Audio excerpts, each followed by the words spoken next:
In this video, I'll share what I wish I knew about money in my 20s, the mindset shifts that can potentially save you years of financial struggle. I've made expensive mistakes chasing status, have studied countless financial principles, and learned the hard way that most people, regardless of how much money they make, are actually living paycheck to paycheck. We'll go over 3 realizations: why saving $10,000 is actually better than making $20,000, how investing in yourself pays massive returns, and why money actually won't solve your problems. So let's get into it.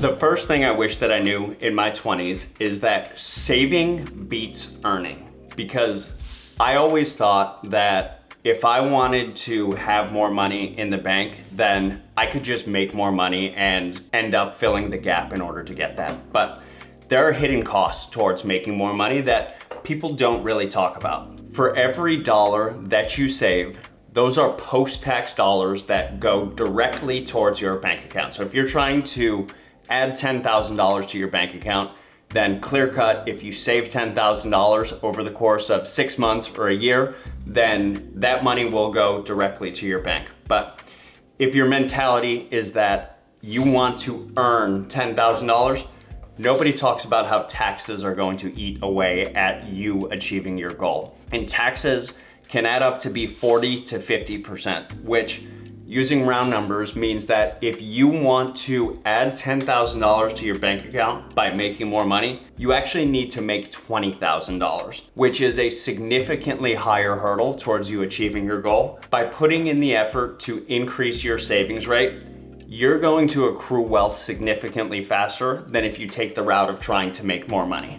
And I know that trying to save money feels like it can take a really long time, but it's really important, the lesson that I learned, which is that compounding really happens when you can delay your gratification. Let me use a real world example. Most people pay off their car, and if your car payment is like mine, costs $500 a month, and after those 5 years of your car loan is finished and you pay off your car, most people will immediately sell the car that they just paid off and upgrade to a slightly nicer car. But if you can hold off on doing that, that totals to be $6,000 over the course of the year. And over 5 years, that's $30,000, which will go directly into your bank account.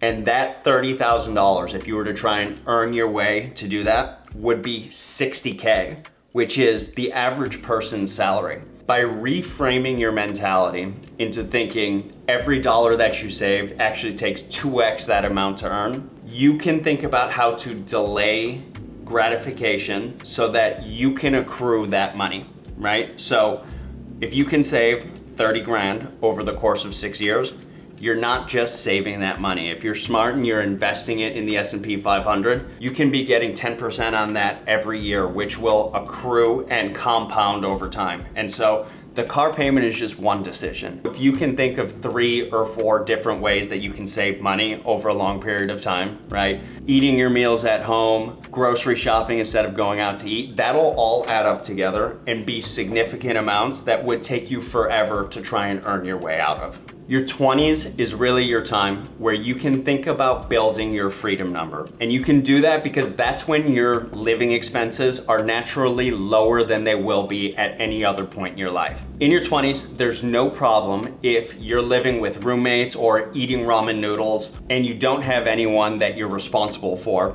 So your monthly living expenses are going to be as low as they possibly can be. I lived in a studio apartment for 6 years because I just wanted to drive my living expenses down as much as possible, because building your freedom number requires 2 things.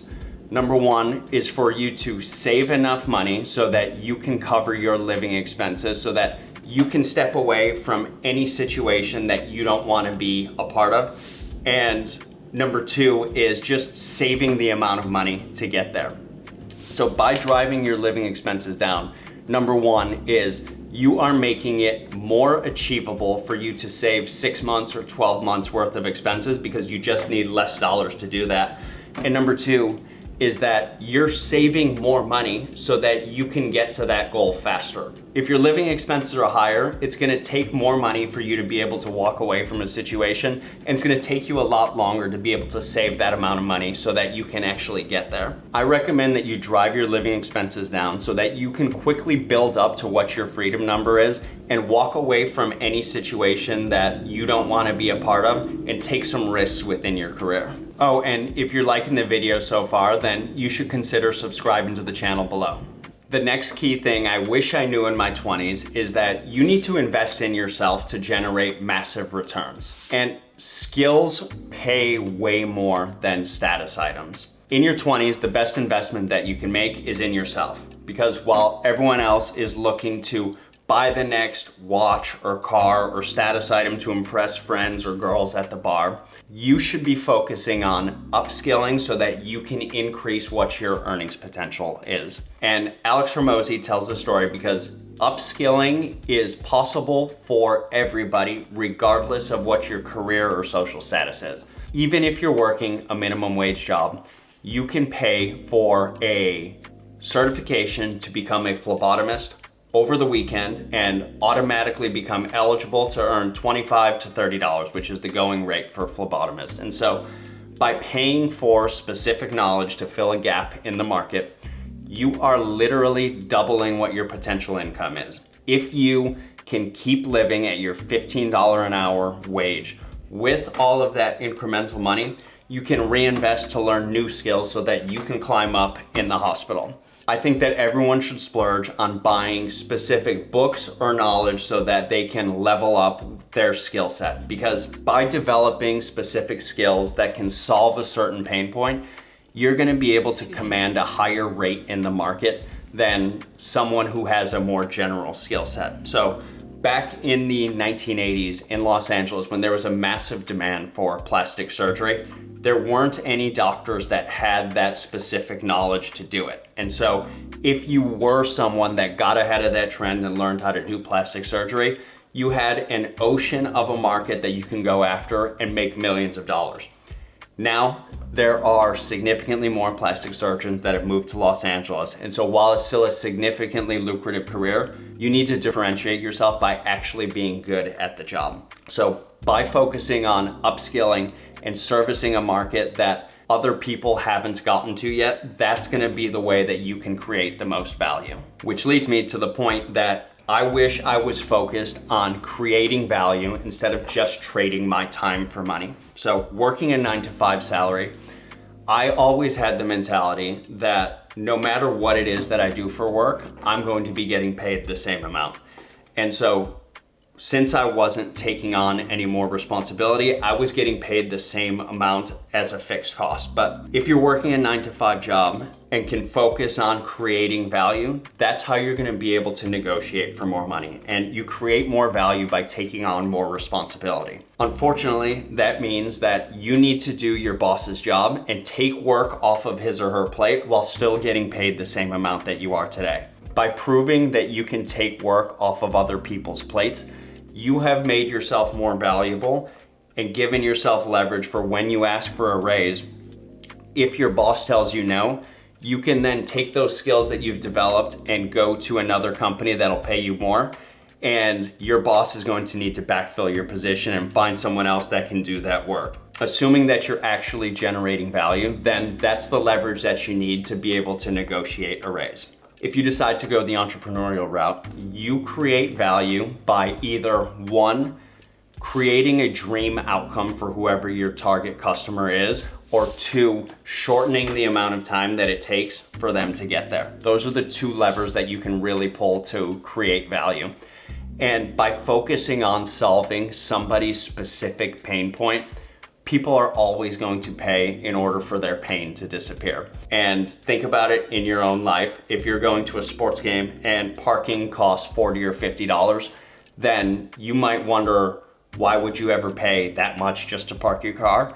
And the reason is because if you don't, the pain point is circling around for potentially hours to find a free parking spot and then needing to walk the entire amount to get to the stadium. But if you just pay the $40, you can bring your time down to zero, where you park the car and then immediately get to where it is that you want to go. And so it's a pain point that is being leveraged, and you are paying to shorten the amount of time so that you can get from point A to B. So that's a basic example, but at the end of the day, the more specific and painful your problem is that you're trying to solve, the more money that you're going to be able to get paid for it. Now, there is one skill that applies broadly across every career that everyone should focus on upskilling in, and that's communication. Learning how to sell, and not in a sleazy way, is going to be valuable no matter what you do.